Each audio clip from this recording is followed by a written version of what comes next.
Hello, everybody. Once again, this is Jeffrey Daniel coming to you from Abuja, Nigeria. Today is December 8th, 2020. As another year wraps up, getting closer to the end of this year, and I know a lot of people are going to be so happy to see this year just just leave. I mean, this has been a rough ride for everybody, and I want to salute everybody who has trooped through this and survived through this year. We still got a little more ways to go. Still have a little more ways to go. It ain't over yet. It ain't over yet. But at least I saw the fat lady go into the choir dressing room and she put her robe on. So at least the fat lady got her robe on and she's about to sing at the end of this month. So we're getting closer to the end of the year. Before I get started on today's topics, I would like to thank everyone who comes in just to listen to my posts, just to exchange ideals and perspectives with me, for subscribing to it. Hey, if you want to subscribe, go ahead and do it. If you guys want to click the likes and all that stuff, I don't want to sound like a used car salesman. Hey, come on under Jeffrey Daniel Speaks. Make sure you subscribe and make sure you push the like. And if you don't like this, push that. You guys, this is your thing. Do it as you please, okay? If that's what you want to do, that's what you do. Don't want to do it? Hey, I might have to catch you. No, okay. But anyway, check this out, you guys. As you see, I'm not cheating. I'm still riding with you. But I had to attend kind of an important event like a couple weeks ago. Very important events. I had to shave then. I had to get rid of my lockdown beard. But you see, it's growing back already. So I'm still riding with you guys, okay? All right, so my lockdown beard, the return of the lockdown beard, it will be back, okay? All right. I hope everybody's doing fine. I hope everybody's doing okay. We're still taking hits. We're still losing people. And the political landscape is still in turmoil. And we'll get to all that stuff later. Okay, we'll get to that later. But I just want to extend my condolences to anybody who has lost anyone since the last time we spoke. I see some of my Facebook family friends, members are going into the hospital, members have passed away. It's not always coronavirus either, but just in general as well, So I'd like to extend my most sincere condolences to all of you guys, okay? Thank you very much. Okay, so what I want to talk about today is the title of this post is called World of Deception and Know Thy Enemy. World of deception and know thy enemy. You see, we're now living in a world of deception as social media continues to disperse unfiltered, unchecked, untrue information to the masses globally. Even our trusted major news outlets disseminate conflicting reports. Shouldn't the news at least be unbiased? Fox News expresses one outlook, while CNN expresses a totally opposite point of view on the very same topics. So who are the public supposed to believe in this world of deception where facts don't matter? Shouldn't major news reports be incontrovertible? I remember the days of the great news reporters and anchormen and women of high integrity, like the Walter Cronkite, Dan Rathers, Peter Jennings, who did it have? Barbara Walters, even Connie Chung, Even on the West Coast, we had these people like Jerry Dunphy, John Watley, remember? Jerry Dunphy! So we had this guy named Jerry Dunphy on the West Coast, and he used to sign on and off with this phrase. He used to say, from the deserts to the sea, to all of Southern California, And it's like they had integrity. These guys came on and they gave you the reports. Who else? We had George Putnam, and he had this thing. He used to say, "That's up to the minute news, and up to the minute, that's all the news." And they used to sign on and off with these phrases and stuff, like Don Cornelius, wishing you love, peace, and soul. These guys had these things going on like that. And back then, the news wasn't so opinionated by the actual reporters. They basically gave unbiased report on breaking events and allowed us to discuss it among ourselves and draw our own opinions. But now, today's reporters are more like journalists, expressing their own feelings and opinions on stories, so much that they're practically telling us how to think and what to think. That's not a news report. That's mind control. Programming our minds how they want us to think and react to things. It shouldn't be that way. They're not supposed to give us their own personal rendition of the news. Just give us the damn information. You know, we already know how to think. At least those of us who still are in control of our cognitive facilities, we still know how to think. I don't know about the masses, you know, you guys, the masses, you guys, sheeple, as they say. When you come to think of it, how gullible are we really? I mean, even the smartest among us who think you're in control, how gullible are you really? Okay, you guys, let's take a quick test. Now, you don't have to type in the answer if you don't want to. You don't have to do that, but at least be honest with yourselves, okay? I'm gonna give you guys a test to see how gullible you really are, we really are, okay? All right, and you gotta be honest, Okay, check this out. When coronavirus first hit our communities, how many of you ran out and stocked up on toilet paper? I mean, come on, be honest now. I'm not laughing with you. I'm laughing at you on this one, okay? If you were one of those misguided fools hoarding up on toilet paper, buying those family value packs with 25 to 30 rolls in a pack or more, you were gullible. I never understood it. I never could wrap my mind around it. What did toilet paper have to do with coronavirus? Did somebody report that it attacks the booty or something? I mean, how was toilet paper supposed to defend you against the coronavirus? And these people were like in the what do they call those big, Target and those Walmarts and all these places just grabbing. They were literally fighting over toilet paper. You saw people pushing baskets with just stacks of family packs with like 40 something rolls in a pack. And they just had this determined look on their face going up to the counter with all this toilet paper. Like, yeah, I got mine. This is the most nonsensical thing I've ever seen. And now that phase has gone by, now look back at it and think about it. How many of you went out and did that? I know some of you listening, some of you went out and bought toilet paper, didn't you? For coronavirus. I'm sorry, you guys. It's funny. It's funny. And maybe you have to laugh at it too. I think you can laugh at it now. Okay? Number 2. How many of you read the Lysol disinfectant cans and saw that it also kills coronaviruses? So you thought there was a conspiracy because you had never heard of coronavirus before. So what people were saying, they're putting up on videos like, aha, see right there, it says kills coronaviruses. And we thought coronavirus was new. So coronavirus ain't new. They planned this. It's been here all along. But actually, I can't fault you guys on that one too much because I guess we're not all virologists and epidemiologists, and we're not all experts in that field. But the common cold, the flu, influenza, they're all coronaviruses. And that's what the can was referring to because it knew what coronaviruses were. So they're just letting you know that this disinfectant will kill coronaviruses, not anticipating coronavirus 19 was going to come. And that's what we were dealing with, coronavirus 19. So if you guys were reading your can and getting all hyped up and calling your friends, see, aha, they're lying, I caught them, when you saw coronavirus. So, okay. Number 3.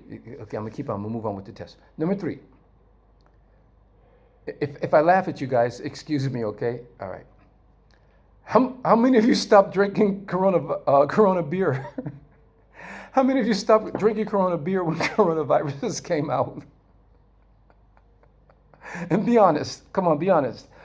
You may have told somebody, man, don't drink that Corona beer now. Don't go out and drink that Corona beer. And one time I saw they showed a report on some liquor store or some supermarket, because that's when everyone was going and hoarding a lot of things. And they showed that the whole liquor department was wiped clean, but there were still cases of Corona beer left over because nobody wanted to buy Corona beer because they thought if you drink Corona beer, you're going to get coronavirus. Okay, you guys, I'm sorry. Okay. Ooh. Okay, number 4. Unless you were Neil deGrasse Tyson or you're a big fan of his, how many of you didn't know that the corona actually comes from the sun? Did you know that? Okay. It's the Latin word for crown. Because when you look at the sun and they have these plasma explosions that just go out thousands of kilometers out into outer space away from the sun. And actually, these things are hotter than the surface of the sun. And it's just that our Earth atmosphere is protecting us from the majority of that. So they call it solar flares, whatever. And that's why when you see drawings or depictions of the actual coronavirus itself, and you see those like spikes sticking out of it, that's why they call it corona, because those spikes are coming out of it like the corona and the solar flares come out of the sun. That's why it's called a coronavirus, because it has a corona effect going on with it, okay? How many of you knew that? You knew it? Be honest. Did you?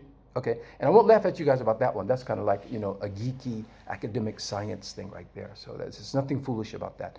It's just something that we can just learn from. If you didn't know, now you know. Okay, all right. And finally, how many of you thought that Donald J. Trump was going to make America great again just because he used to fire people on his TV show? Be honest. How many of you bought into that? Now he was honest. He said, I'm not a politician, I'm a businessman. So I'm going to make America great again because I'm great at making the deal. I'm the master of the deal. I've got billions and billions of dollars for making the deal. Look at all the properties and all of the businesses that I've opened up, just to come to find out that those things were in debt. He had lawsuits backed up behind him.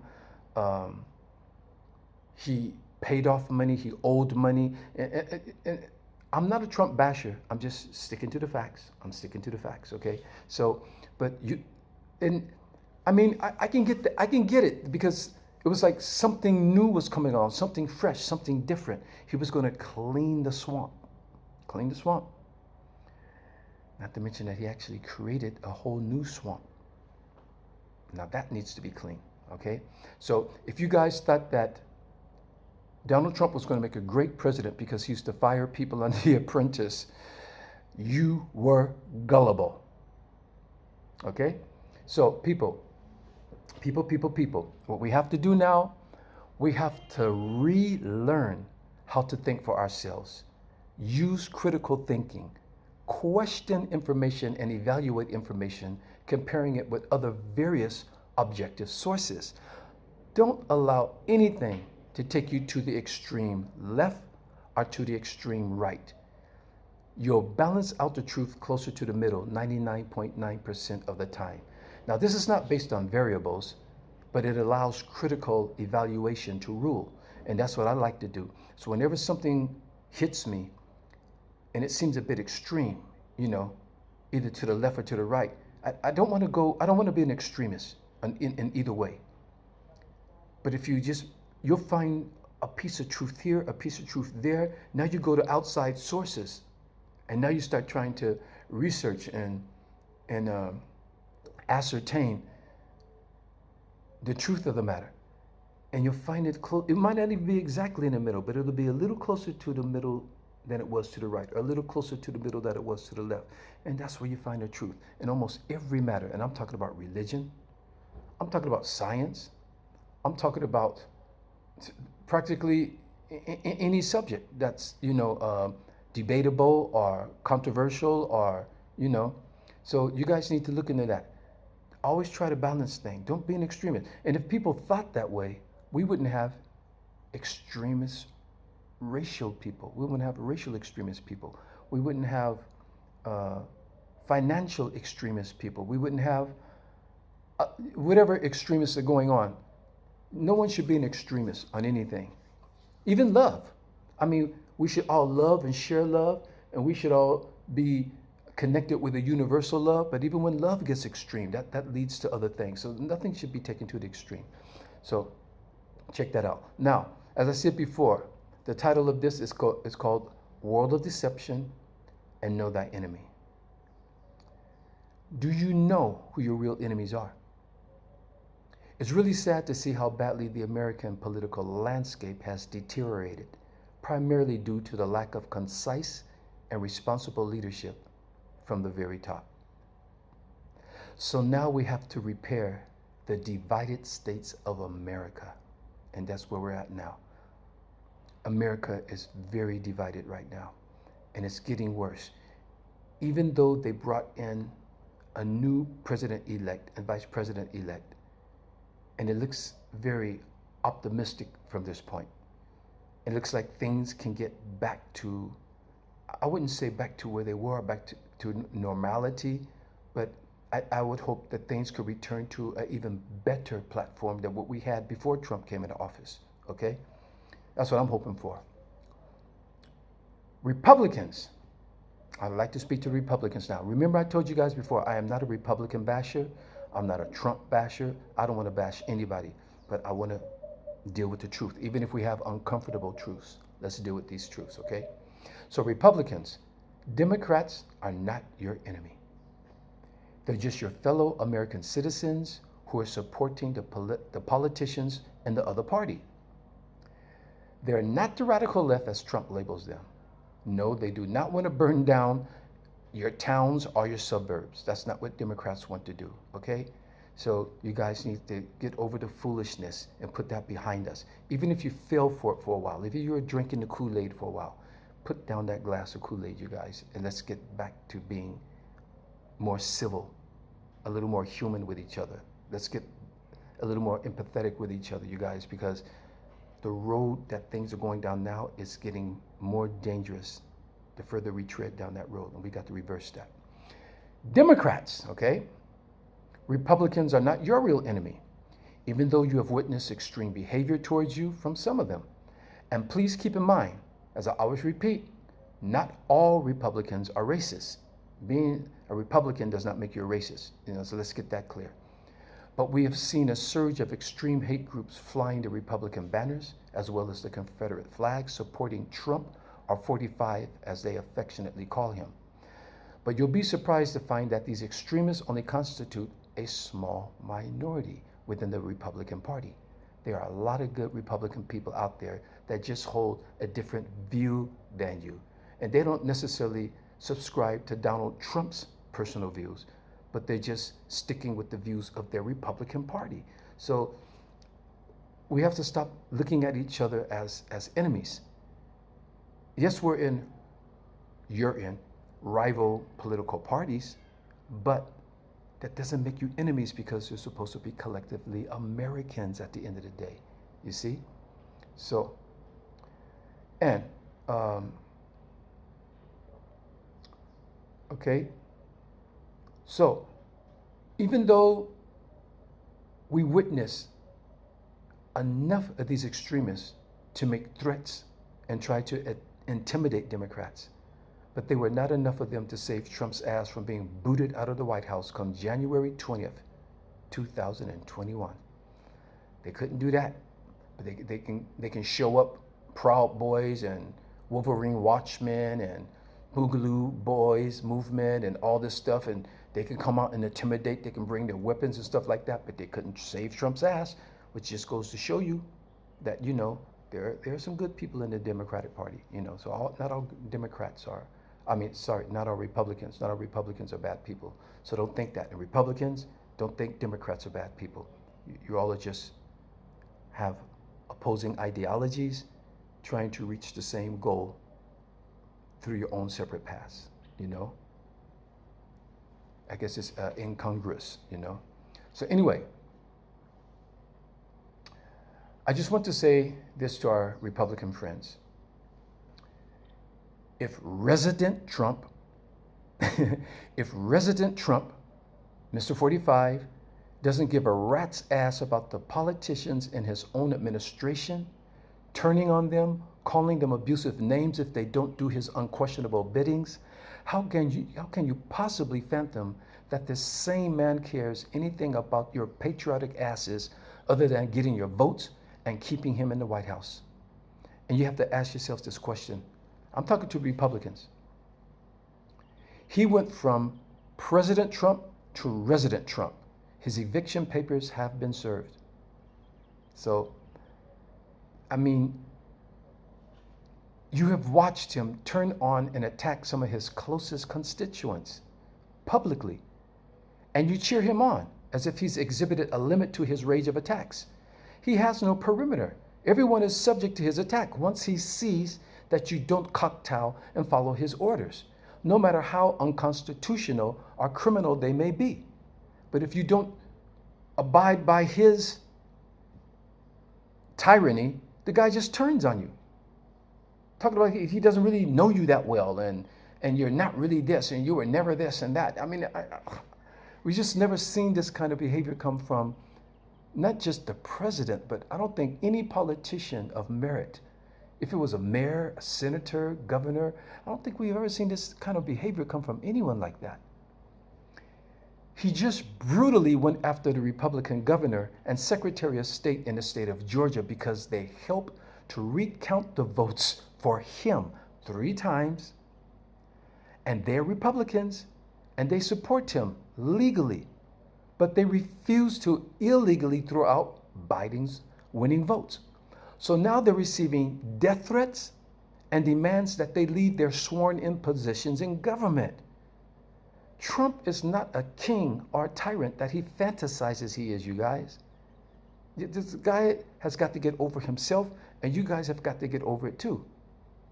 While watching the head of the Republican Party demand members of the Republican Party to attack other members of the Republican Party who don't do his insidious biddings.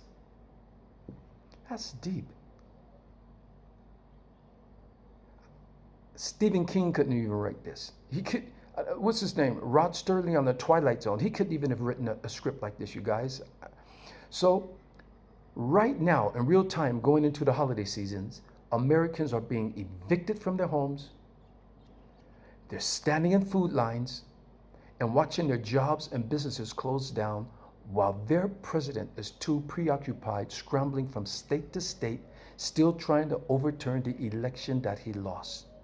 This man does not give a damn about people who are dying of coronavirus. He doesn't give a damn about the resurgence of it. And what his lawyer, Giuliani, he has coronavirus because they weren't observing any of the restrictions and any of the laws and any of the safety measures.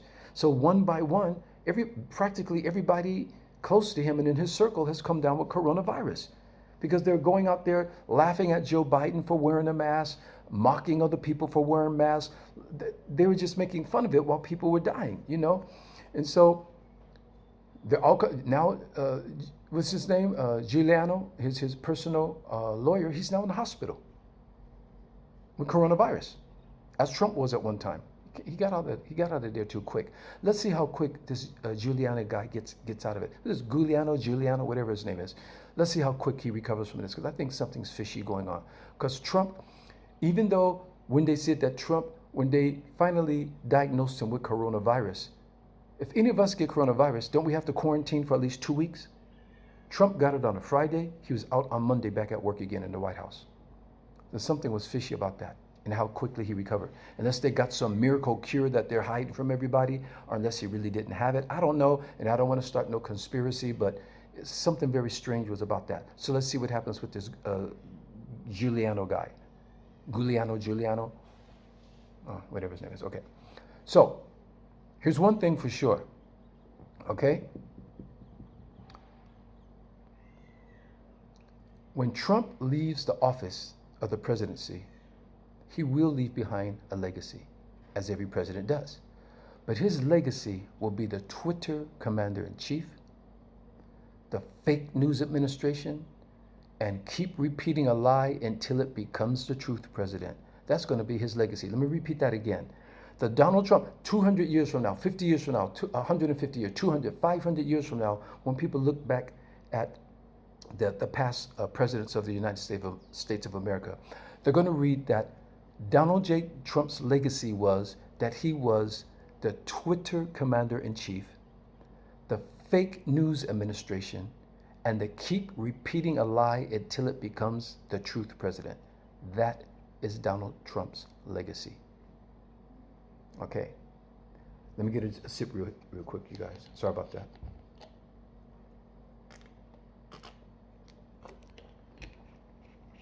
Okay, now, speaking of fishy things that are fishy, I want you guys to really pay attention to what I'm going to disseminate right now, because this is very, very, I think this is very, very crucial. It's very profound. It's provocative.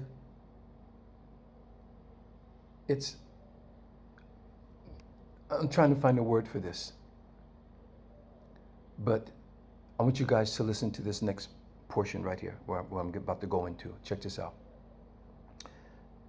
Numbers don't lie, okay? People may manipulate numbers, people can falsify numbers, but numbers themselves do not lie. And this is what I want to bring to you. Check this out. Now, why do news reporters become the authors of doom? Seriously, whenever there's a disaster, they always start predicting heavy death toll trajectories. Like, it could be an overturned shopping cart on the side of the road, and they'll come out, well, the death toll could reach into the tens of the thousands. We'll give you the news later. They're always predicting how many people are going to die. They're always predicting what the death toll is going to reach. There could be a plane crash with 150 people, and they'll find 3 dead. Well, the death toll could reach all the way up into the, they're always predicting the death toll. Why don't they ever predict a survival rate? They never predict survival rates. So I don't know where they get these arbitrary figures from, but they never predict how many people might survive. Now here we are with coronavirus. And even though the cases are getting exponentially higher again as a new surge comes along, but now they go out, by Easter we should be having 400,000 dead. By, by the end of the year we should have. But don't you notice that they never predict how many people might survive? Now, doesn't that strike you as strange? One thing that strikes me very strange is the American media's reluctance to report the number of coronavirus recoveries. Even when I went online to check it out, I just saw the number of cases, the number of deaths, the number of cases, the number of deaths. When you look at CNN News, they say the number of cases, the number of deaths. They do not report the number of recoveries. Now, before you start making the wrong assumptions, let me be very clear. I am not in any shape, form, or fashion a coronavirus denier. That is not what this is about, you guys.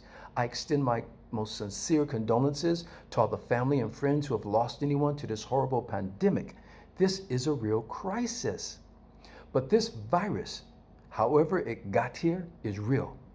But there remains too many unanswered questions and inconsistencies concerning the origins of this particular virus and the grossly disproportionate civil responses being imposed on our societies. Too many inconsistencies. So I'm not going to refute any specific reports or claims pertaining to the severity of the virus or the effect that it's having on people testing positive for COVID-19. But I will say one thing, numbers don't lie. So all I'm asking you guys to do is open your mind's eye for just 1 second, and you too will notice a gross discrepancy looming around this situation. Looking at the numbers, even if you feel some figures may have been manipulated or withheld for whatever reasons unknown to us, but look at the overall reported numbers. And I'm going to read this out to you guys. Now, I did this yesterday. Yesterday was December 7th. This is when I did this. So as of December 7th, you guys, I'm going to give you the rundown on the cases in the United States of America. Let's start off with the United States of America. And this is what I found. Very interesting. Check this out. We have cases in America of coronavirus. Cases, 15,169,648 cases. 15,169,648 169,648 cases. Out of over 15 million cases, we have 288,984 deaths. Now, out of over 15 million cases, 288,000 deaths, we have 8,859,465 recoveries. Now, look at that. 15,169,648 cases, 8,859,465 recoveries. But when you look at the closed cases number in the US, that means the numbers that have been, the cases that are closed, finalized, like, okay, this is how many people have definitely recovered and been discharged, and this is what we have. When you look at the closed cases, you guys, we have 9,148,449 cases, closed cases, which leaves us at 8,859,465 recoveries. That's a 97% recovery rate, and they don't want to report that. So they just leave the highest number, the 15,169,648,000, because that's how many people have tested positive. Okay, let me give you an example that I heard. When you're driving, and the police think you're swerving and they pull you over, they give you the sobriety test, the alcohol test, to test how much alcohol is in your blood, right? When you blow into it, they can detect that you have been drinking, but they also can detect the amount of alcohol that's in your blood, okay? But when you get the coronavirus test, it just tests that coronavirus is in your system, but it's not giving them how much. Therefore, they could be either telling you to isolate yourself for 2 weeks, or they could be putting you in the hospital for having enough coronavirus that they will allow you to drive away from the drug test. You see what I'm saying? Which means that there are that's why there's so many cases, 15 million cases, 288 deaths. And I'm not taking it lightly. I'm not taking light of the deaths, the people who have passed, you guys. Come on, I'm not doing that. Look at the numbers. But in actuality, closed cases are 9,148,449 and 8,859,465 recoveries out of the 9 million closed cases. So are we still counting all the people who just tested positive, but they're asymptomatic, or they're at home shaking it off? And you see there's something that's not really being concise in this calculation, in this tabulation. So, and when you look at every other country, you guys, you see that the recovery rates are extremely high to the cases of coronavirus. Let me continue. In the UK, now this is funny, they have reported 1,723,242 cases, 61,245 deaths, and no announcement on recoveries. I couldn't even find the recovery rate. They didn't even, why aren't they telling the world how many people recover? For the one in America, I had to search for it. They don't show it on TV, recoveries. They just show cases and deaths. The UK, I only found online their cases and deaths. They didn't even report the recovery. Europe and America, something strange is going on. Because when you go to Japan, follow me, you guys, stay with me. Japan has 198 cases. 160,098 cases in Japan, 2,315 deaths. That's only a 200% death rate. Out of 160,000 cases in Japan, they have 135,277 recoveries. That's a 98% recovery rate, even in Japan. America has a 97% recovery rate. Japan has a 98% recovery rate, and we shut down all the airlines. People's jobs are going on. So I'm not feeding into the conspiracies. I'm just saying this thing does not add up. The numbers don't lie. Let me continue. Let's go to France. France has 224,741 cases. Out of 224,741 cases, they have 55,155 deaths. Okay? But out of the 224,000 cases in France, 169,586 recoveries. Look at that. 224,741 cases, 169,586 recoveries and discharged. The recovery rates are still extremely high compared to the cases themselves. All right, let's get to Nigeria. Here I am, Nigeria. Nigeria has, to date, 69,255 cases in a population of over 200 million people. 69,259 cases, 1,180 deaths. And I don't mean to take it lightly, you guys. Any death is a tragedy. I'm sorry. I'm talking about the numbers. The numbers. Out of 69,255 cases, 1,180 deaths. Now, buckle your seatbelts. Guess how many people have recovered and been discharged out of 69,255? 64,774 recoveries and discharge. Something ain't right. There's something fishy. That's damn near a 99% recovery rate. And the world is going into a panic.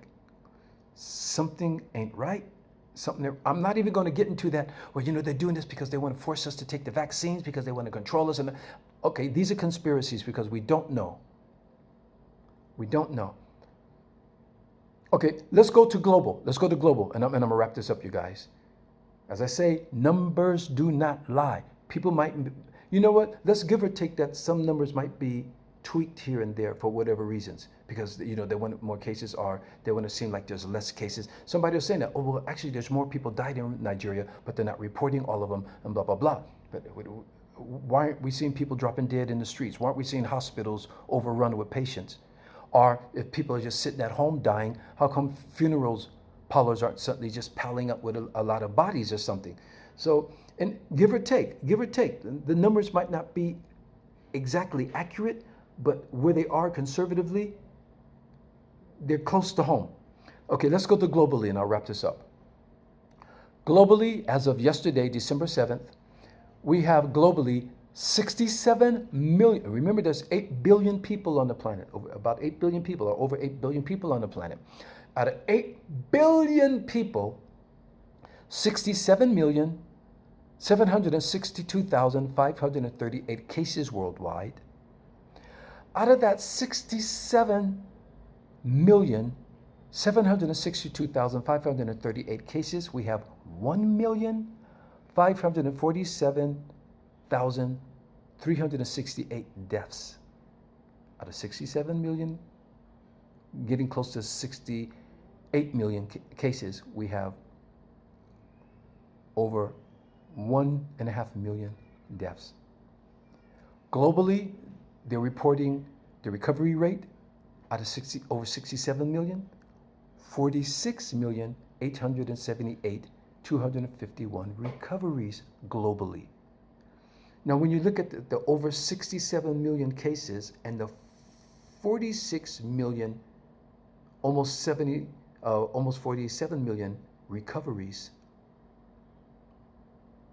out of over 8 billion people, and we watched the world close down. When we had the AIDS epidemic was worse than this. What was it in 1919? uh, the epidemic that broke out then. That was worse than this. Like 50 million people died, a couple 100 million, whatever the case may be. This, I don't know, you guys. I'm not here to tell you what to think. I'm not telling you what to do or research. I'm trying to provoke your critical thinking and to get you guys to go out and research for yourselves. Okay, I'm just disseminating the information for you guys, and you guys go out and research this on your own. Something just does not sit right. And I'm just going to leave it at that. You be the judge. You let this percolate in your kettle for a while, because the numbers do not lie. So, as the new president and vice president-elect get breathe and prepare for their, I'm getting tongue-tied, you guys, because I'm okay, let me start this over again. So as the new president and vice president-elect get briefed and prepare for their transfer of their new jobs, our current president is so consumed by having lost an election that all of his energy is being wasted in trying to overturn the people's vote by hook or crook. He's not the least bit concerned about the pandemic anymore, and he's using his last week in office, turning on all of his own constituents who didn't fall in line with his globally embarrassing tantrum. And if anyone is walking around calling yourself a citizen of the United States of America, I don't care if you're a Republican or a Democrat, I don't care if you're independent, whatever you are, everyone should feel embarrassed right now to the rest of the world that our president is having a temper tantrum. All of his cases are being thrown away. He's calling up governors, trying to get them to go along to overturn this thing. I don't know, you guys. I guess there's just some people in our country, it just pains them to see the different races that make up our countries, to find racial, social, and economic equilibrium and stand together as one people. I think there's just a pocket of people who just really hate to see that coming. They must be the leftover relics from the Jim Crow era or whatever like that. You know, so those people are still alive. You know, the people who are rallying with the KKK and all that, you know, they're still here, you guys, and them watching the nation transform, you know, it's eating at the core of these people, and they're doing everything in their power to stop these things from happening. And I think that's just their dying last breath duty, is to stop this from happening. So it's like it's their dying mission to keep themselves on top at all costs, as if the country is their own personal possession. And they think that this is our country. If you don't like it, you can get out. Shouldn't the native Indians and the native people of America be saying that to them? That this is our country, and if you don't like it, get out? Because you guys forgot that you came from Europe. You forgot that. It's so convenient for you to act like you didn't come from Europe and invade and settle into the Americas. It's not your country. Europe might be your country. That's not your country. And so these people who have developed this false sense of superiority are just fooling themselves, and they're lying to themselves, and they hate to see their lie being unraveled. So as I said in my post a few months back, any multiracial society, its government should be a reflection of the people who make up the nation. And you know what? It's just happy to see these things have finally happened. Now, some of you, and I don't even mean racist white people. I understand that there's some white people who might feel threatened about that, because they've always been in the position of power. They've always been in the privilege pocket. Seeing that being altered it might seem like a threat to some of them. But what do you guys have to be threatened by? You should be threatened by keeping inequality in your society, because inequality breeds criminality. That's what causes people to go out and be criminals. That's what causes people to strike out against its society, because it's lacking equity. But when you bring equity into the situations and you bring that social, economic, racial equilibrium, you won't have anything to fear anymore. You could lay back and relax because are running the way they should be ran. You don't have to waste time with Black Lives Matter. You wouldn't have to waste time with George Floyd protests. You wouldn't have to waste time with, people marching because they don't have health care or they don't have fair housing. These things could be alleviated from our society if everybody is a fair participant, because everybody would look out for everybody. So, what can I say? As I said, universal law has put us all on pause. And we now have a chance to reset the world that they have built. And now I'm hearing people in the media talking about the Great Reset. You see? So we have a chance to reset everything. As I said this months ago, you guys. Look back at my post. I was talking about universal law putting us on reset, and we can come out of this pandemic better than we were when we went into it, you see? So this is a window of opportunity for us all to undo what has been imposed on us and take our planet back. And I'm serious about that. I would like for us to take our planet back because, and I don't mean this in a racist way. I don't mean this in a negative way, but you guys, ever since the Europeans have come out of Europe and went around the world and colonized and taken over other people's societies and cultures, the world itself, the planet itself, because of industrialization, because of neglect, because of greed. I did a post a couple months ago about the species of animals that are being extinct because of hunting or overfishing or decimating forests, and so animals can't live in there anymore. Like global warming are causing the polar bears to go to a different part of the area where they're not used to being at, and all these things are causing effects that are throwing the whole ecosystem off. But if you put the planet back into the hands of the people who were here before you got here, the people who were running this planet smoothly with nature for hundreds of thousands of years that we can count, could be longer than that, I think we will put nature in a balance of our ecosystem back in a better place. I really do. And I'm not trying to diss no particular people or anything like that, because you guys had your shot, and this is where we are. With you guys at the helm, this is where we are. This is where we are. Let's be honest. Let's be honest. And now with what they call third world countries, that's kind of odd, because the oldest country in the world are being called third world when they were the first countries. But anyway, for the sake of argument, that's why third world countries, are developing countries, are trying to catch up with the Western and European paradigm.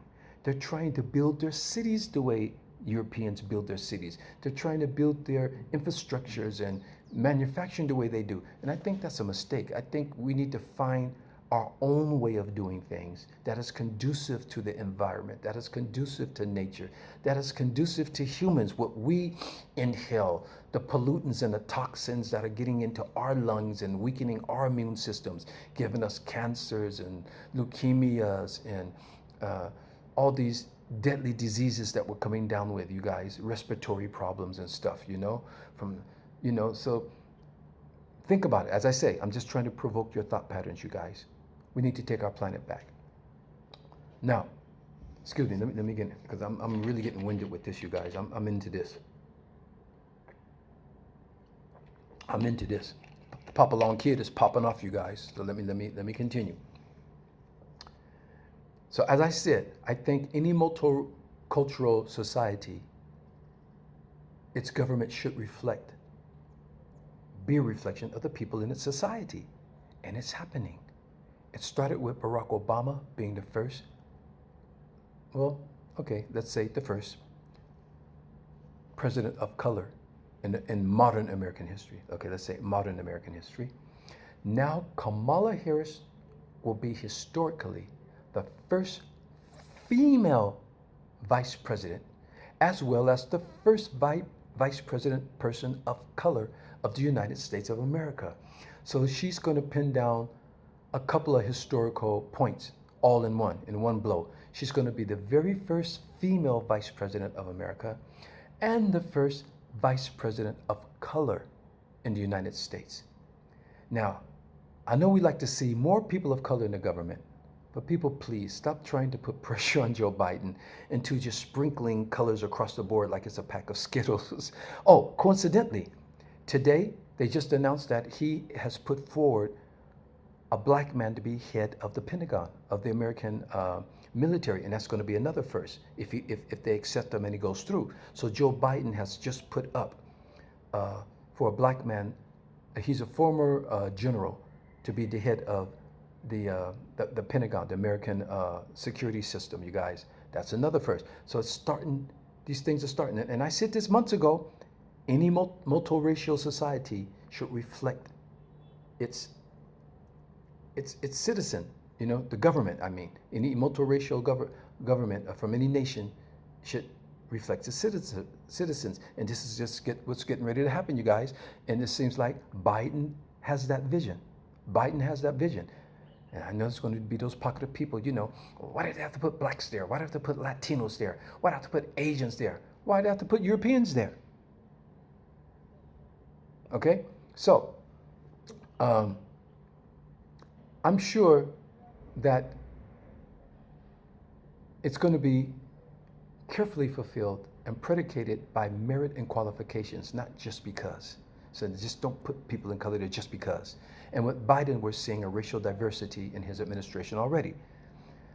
Or do you think it should just be obligatory, like affirmative action? You know, you need a black there, we need a quota. How many blacks are there? Okay, now how many Latinos? Suppose you put a black and he's not qualified for that particular job, or Latino. I mean, but as long as the people are qualified, I'm sure they will get there.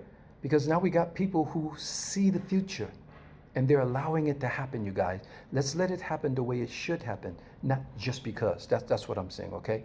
And I'm all for it. I'm one of the first ones. But you guys, I'm old. I come from back in the civil rights movement. I was a kid back then, but I remember that. So I'll be the first person to jubilate seeing a vice president of color, head of the security, the national security, a person of color, or head of whatever for color. But I'd also like to see them put there for the right reasons, okay? There you go. That's all I'm saying. Okay. So I just want to give shout out to my people in the UK for being the first country to take the vaccines. I pray it all goes well with it and there are no serious side effects. Man, they're braver than I am. I mean, I love my UK people, you guys. You know, we've been having a very amicable, intimate relationship for a few decades, if not more. So I always hold soft place in my heart for my UK people, and for you guys to step up and be some of the first to take these vaccines, where a lot of people are apprehensive, people are, you know, questioning it. We don't know if it's safe yet. It hasn't properly been tested, because now this is the first time for them to use the RNA coded vaccine. It's never been used before. Vaccines are not new, but the RNA coded vaccine is new. And with the RNA, a RNA molecule is a single helix molecule. Your DNA is a double helix molecule. And what happens is the RNA gets to the DNA, and then they reproduce the proteins and give it a message of what to start duplicating, and then the DNA starts duplicating all these other cells or molecules in your body. Is this safe? Is this going to be like GMO done in humans? We're going to be genetically modified or something? But our people in the UK step to the plate and they're taking the vaccinations as of now. They're the first ones, not knowing the long-term effect that might be there. And that's what people are apprehensive about. So we need to really get all the information, and as time goes on, we're going to find out what's going on. I hope it doesn't wind up like the Brad Pitt movie World War Z, or Will Smith's movie I Am Legend, and suddenly, you know, we're just going to have a whole population of people coming out trying to eat your brains and stuff. I'm joking about it, you guys, to help keep it light, because, you know, this is a very serious matter. But I don't want to be like, I don't want to be the author of doom, you know. But we just have to look at these things and evaluate. So All I'm saying is please be careful in this world of deception, and most importantly, know thy enemy. Loving me is optional, but it's important that you love yourself and love life. You can't love me if you want to, but I'm serious. Loving me is optional. You guys don't have to agree with what I'm saying. That's not the point. The point is to let's get the information out there. Let's share our perspectives because we're all in this together, you guys. And I'm sacrificing the reputation of my career by putting myself in the trenches with you guys, because some people might walk away. I used to like that guy when he was dancing, but now he's on YouTube and Facebook trying, but we're all on lockdown together. We're all in this thing together, you guys. I have a personal friend who called me last night. Well, actually, he texted me and I saw his message. I don't want to put his name out there, but you guys will know who he is if I said his name. He's a very famous brother, and he came down with coronavirus. And I was talking with him. So I saw his message and I went to type him some stuff, but then I picked up the phone and I talked to him for about an hour last night. He feels he's doing better. He's coming out of it. And he never got to the really heavy pains, or it never really, I don't think it ever really compromised his cardiovascular system or his respiratory system, sorry. I don't think it really compromises a respiratory system, but even when he was talking to me, I can kind of hear his breath here and there. But he said it was really in his nasal area, but he feels it's coming out. He had some chicken soup with garlic and all these things, and he's at home sweating it out. No vaccines, no hydroxychloroquine, chloroquine, not any of that stuff, So, and I'm praying for him. And I know you guys have people out there that are either going through this. Some of you might have gone through it or going through this. Some of you may have lost some people going through this. But go back to what I said, you guys. Replay this post again and go over the numbers. Go online yourselves and Google and research cases in America, global cases, the cases in your country, the cases in Japan, the cases in France. Look at all the various country cases and weigh it against that country's recovery rate and their death rate. And you'll find that things are being grossly and disproportionately overreacted by making you people lose your businesses. It hurts me to see people standing there showing their restaurants that has to be closed and all the employees have to be told, I'm sorry, you guys, it's just no work. I'm a cinema man. I love the cinema. And they talk about the AMC cinema chain possibly going out of business. I know there are more important things than entertainment, that are going out of business. But, I'm talking about different companies and jobs and restaurants and family businesses and clothing stores and what have you. There are a lot of people losing jobs in that. And I don't think they should have. I think there should have been a restriction on how we could have locked down things. Like I said, no one should have went extreme to the left or to the right. I think if we would have leaned more to the middle, they would have found a way to get through this without losing all these jobs, without all these companies going bankrupt, without people now getting evicted, and people with pride driving their cars up into a food line. They've never done that in their life before. They're not homeless. They weren't jobless people. They weren't on welfare. They're not dissing people on welfare, you guys, because my family grew up on welfare too. They weren't lazy people. And now they found themselves in a line for food handouts. That's why I say depression is real, you guys. Check in on your people. Keep checking in on your people, because there's a lot of people who are getting depressed through this. My homeboy Cleveland Moses in Osaka, Japan is by himself. Cleveland, the only family he has in Japan are his 2 sons. I'm his family, but I'm not in Japan right now. I haven't been in Japan for a while. And I'm watching Cleveland. You guys check in on Cleveland Moses on his post on Facebook, you guys, because he has a dance school, but because of social distancing and all that, his school had to shut down for a while. People are starting to come back a little, but they're going back into another lockdown mode.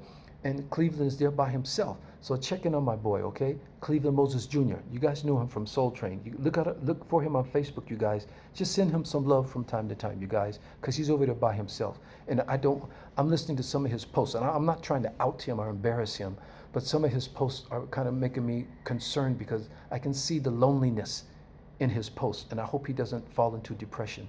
He's a strong brother. He's a strong brother, but anybody can fall into depression, you guys. Nobody is immune or exempt from that, you guys. It can happen to anybody.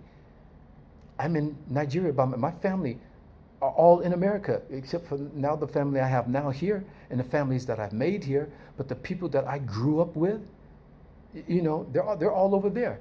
I could have fallen into a depression by being on lockdown on a different part of the world. I couldn't fly back home to my big brother Tyrone Proctor's funeral or his memorial because the countries and the airports were on lockdown. I couldn't fly to Japan for Kansai Yamamoto, my mentor, my big brother's funeral and memorial, because I was here stuck on a lockdown. And that really hurt me, that people who were so close to me and so influential to my life and career, I couldn't even be there in person to represent them. Do you guys know how that made me feel? Oh, I'm surprised I didn't go into a depression. I must admit that I was a bit depressed about the situation, but it didn't totally consume me. I had to work my way out of that, and that's why I'm on here talking with you guys and communicating with you. It's helping me. It's therapeutic for me too. So I hope it's therapeutic for you as well. So let's help each other through this, you guys, while we're going through this, okay? You guys know I love you. This is not just some thing I say out of just saying it, When I say I love you, that means I love you. I've been blessed to be an entertainer all my life. It's the only real job I've really had, as being an entertainer. And you guys have supported me, the public. Without the public, what is any entertainer? I don't care how much money they flash and how many cars they have in that. Take away their support, take away the public, and what do they have? Okay? Nothing from nothing leaves nothing, and they'll have a lot of it, okay? So you guys, when I say I love you, it's not just some lip service. I sincerely love you. People who know me personally, they know that my love is real. And when I say I love you, okay? Even people I may have fallen out with, people who may not agree with me or whatever like that, I'm not going to hate you because of it. I can't find it in my heart to hate anyone, I'm connected to the Creator. I am directly connected to the Creator. And this is why I'm trying to get now. And one day I want to address this issue of religion, but I got to walk on kid gloves because you guys, people are so passionate about their belief systems that they don't want to hear something else. But you have to understand, if you listen to the stories of the Prophet Muhammad or Jesus Christ, they met the same type of opposition when they came out. People wanted to kill them because they were trying to liberate people's minds from something. Think about it. Think about it. They just didn't accept them. Oh, okay. Oh, you're a messenger of God. Okay, let's go. No, people wanted to kill the Prophet Muhammad. He was on a hit list. They're after him. People didn't just want to kill Jesus. They killed him. They nailed him to the cross because he was representing something that was threatening to their paradigm, to their way of life. He was threatening them. So when somebody comes to you with something that sounds abstract to what you believe and what you've been indoctrinated in, your first reaction is to defend it, like, what is that? Life is about continuing to learn and continuing to grow. When you stop learning and when you stop growing, that's death. And also, the death of knowledge is belief. You can't just blindly believe in things. It has to be substantiated with empirical facts, empirical evidence. And then you don't believe, you know. So, but that's a whole new different story, you guys. But what I mean to say with that is, I am directly connected to our Creator of the universe.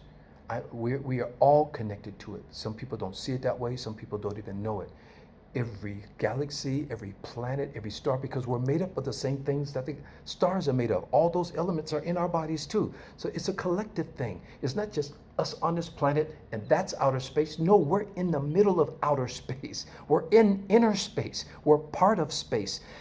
We get this whole thing of, oh, the rockets are going into outer space. Like that's out there. There's a distance between us and the next celestial body. Yes, there's a distance. But we're all collectively in this universe. It's not, depart, departmentalized as you guys are making it out to be. It's a collective. Universe. What does uni mean? United, universe. We're all one, collectively, together, with the Creator. Okay? That's another story, that's another subject. Until the next time, you guys, it's hot here. It was about 37 degrees today, Celsius, in Abuja. While you guys are going into winter in the northern hemisphere, you see what I'm wearing, you guys. Let me open up this door real quick. I can show you guys the sunlight. It's blasting out there, you guys. So I'm just sharing some of the sunlight with you guys as well as sharing the love. So anyway, I'm getting long with it. Let me get out of here.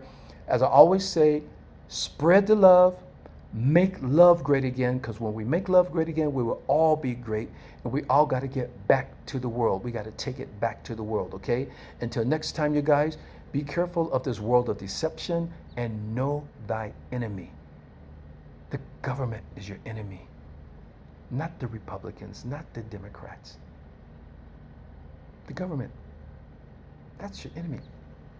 That's why you guys have to make sure you get the right people in offices in your governments to help the government abide by what you need, but for your needs and for your wants. That's what you want. I'm not saying a particular person in the government is your enemy, but the governments themselves that are running us. The government can be the enemy. That's why we have to get our own people into government. See what I'm saying? Okay, take care, you guys. I love you much. Spread the love, make love great again. All these good things I have to say, and take care of yourselves. Be safe. Bye-bye.